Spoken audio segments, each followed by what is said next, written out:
اعوذ باللہ من الشیطان الرجیم، بسم اللہ الرحمن الرحیم۔ دوستوں، امید ہے کہ آپ خیریت سے ہوں گے۔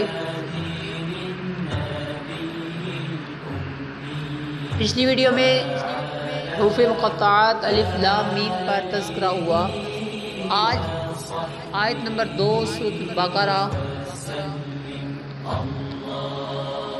ذَلِكَ الْكِتَابُ لَا رَيْبَ فِيهِ هُدًى لِّلْمُتَّقِينَ۔ وہ بلند رتبہ کتاب قرآن، کوئی شک کی جگہ نہیں، اس میں ہدایت ہے ڈر والوں کو۔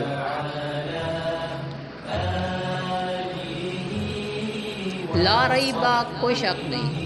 آیت کے اس حصے میں قرآن مجید کا ایک وصف بیان کیا گیا کہ ایک ایسی بلند شان اور عظمت اور شرف والی کتاب ہے جس میں کسی طرح کے شک و شبہ کی کوئی گنجائش نہیں، کیونکہ شک اس چیز میں ہوتا ہے جس کی حقانیت پر کوئی دلیل نہ ہو، جبکہ قرآن پاک اپنی حقانیت کی ایسی واضح اور مضبوط دلیلیں رکھتا ہے جو ہر صاحب انصاف اور عقل مند انسان کو اس بات کا یقین کرنے پر مجبور کر دیتی ہے کہ یہ کتاب حق ہے اور اللہ تعالیٰ کی طرف سے نازل ہوئی ہے۔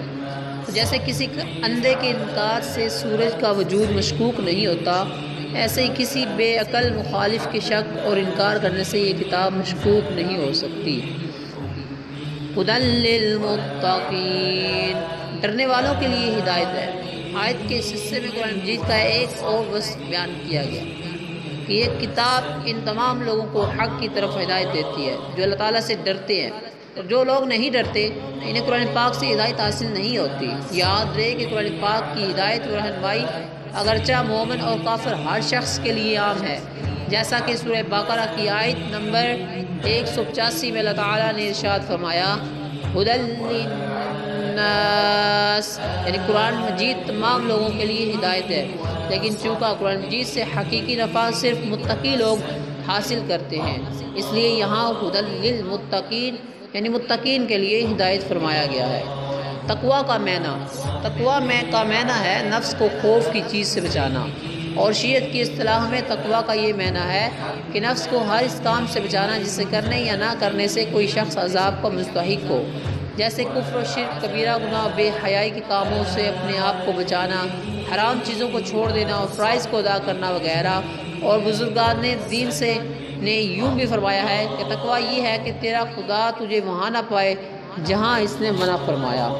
دوستوں، آج کے لیے اتنا ہی، انشاءاللہ عز و جل نیکسٹ ویڈیو میں آپ سے بات چیت ہوگی، تقویٰ کے فضائل بیان ہوں گے۔